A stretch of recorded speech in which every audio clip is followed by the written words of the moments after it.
Yo, what is going on, everybody? Welcome back for another video. I'm on my Warbringer build again, and I am lazy to switch my class to the pre-monarch to clear the campaign and kill the 3000 enemies. So I'm gonna show you what I am using on my account to clear the waves. Look at that. Enemies are dying very easy, guys.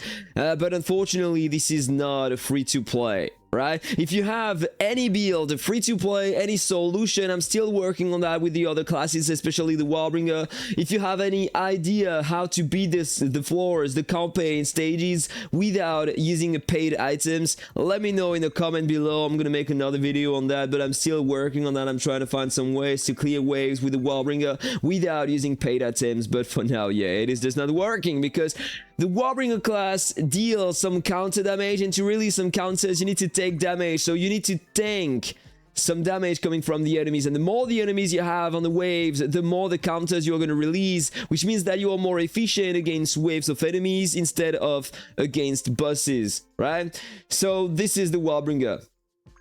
I made a video with the Plum-Monarch, by the way, showing something free to play that you can acquire over time through the Lucky Spinner. You have that back accessory to lower the movement speed of the enemies, and you have the Blizzard Visitor, another very strong mount to reduce the movement speed of the enemies. It is working well on the Plum-Monarch, and this is accessible for free, right? But that time on my Warbringer. So this is what I am using, guys. In fact, this is a combination of item, and you probably figured out what artifact I was using, guys.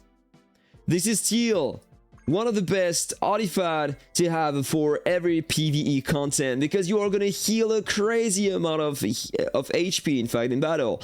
First of all, you're getting 10% more attack, and over time you are regenerating HP based on the damage dealt. This is insane. Still today, this is the most broken artifact we have for PvE. We have the dice as well to kill bosses over time, stuff like that. I don't have the dice, unfortunately, so this is what I am using. And you can use the artifact with the tiger back accessory. This one is another paid back accessory. Sometimes to time it's coming back to the game. This one is insane to release damage based on the HP you lose. And when you are using that with the artifact, you are losing some HP, you are healing, you are losing HP again, so you can cycle the attacks of the back accessory. It is just destroying the game. And for the mounts, you have different options, I would say. This one, of course, it is gonna work because this is the paid item. Very funny, but the Cinewolf and the Cheetah mount are not working with that. You need something else. So this is the reason why I am using that mount right there. Because I can lower the damage of the enemies. It is important to survive. And I can increase my own damage by 20% for 6 seconds. There is something more that is very extremely important for PvE. The Tide Spirit, guys. Because it is nullifying a lot of the damage you take on your account. If you don't have that, good luck, guys. Right? Basically, final damage rests 40% when it is in battle, and you can restore some more HP per second, ignoring crit, combo, ignoring counter, increase the block and power resistance by 2500.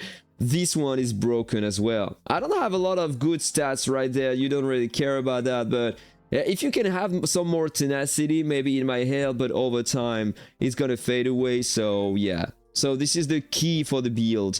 Then you can put whatever you want. If you have a lot of counter damage, a lot of crit damage, this is everything you are looking for. Just by curiosity, if you want to know what I have, yes, I have a lot of stats everywhere, but I am on a very hard floor. So based on where you are in the campaign at the moment, use what you have in terms of stats. This is the repartition I decided to have for the scrolls. At the prayer statue, I have only counter damage and pretty high coefficient. Everywhere you want to do that. And on the talent tree, as always, you want to go on the left and take that node to increase your damage over time in battle. Then you can take this one. When you fall down below 20% HP, you are getting some more damage as well. You have the crit damage right there, the counter damage here, you have the counter damage there, you have some more healings, but I decided not to take everything. And by the way, my tree isn't finished yet. What the fuck is that? This is probably the reason why I was dying in PvP. That is interesting, guys. My talent tree is not over yet, so in fact, I could be way better. Ah, this is a pretty good one. Oh, Jesus Christ, what a dump. Alright, I don't know why it is not completed yet. I was doing my PvP battles with that and I was like, oh dude, why am I losing now? Yeah, I have the reason. Oh dude, I am so fucking dumb. Alright, so I'm gonna max out the attack almost everywhere. This is what I am doing most of the time.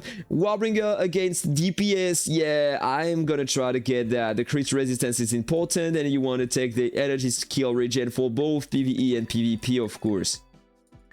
Jesus Christ, what an asshole. Yeah, I'm such a great player. Oh my goodness, what is this? Skill crit damage, I don't care about that.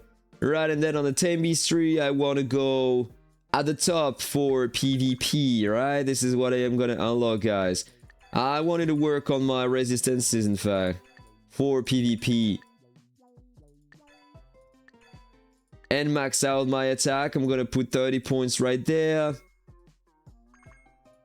Archery, things are maxed out at the top. Yeah, this is basically what I am running in PvE and PvP, guys. So you want to max out your HP and defense so you can tank more damage. In fact, this is important.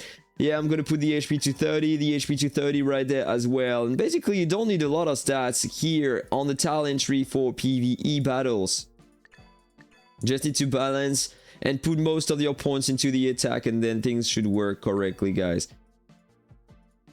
Right, I think, yeah, max out the attack, I said. Then the HP to 30, the HP to 30 there.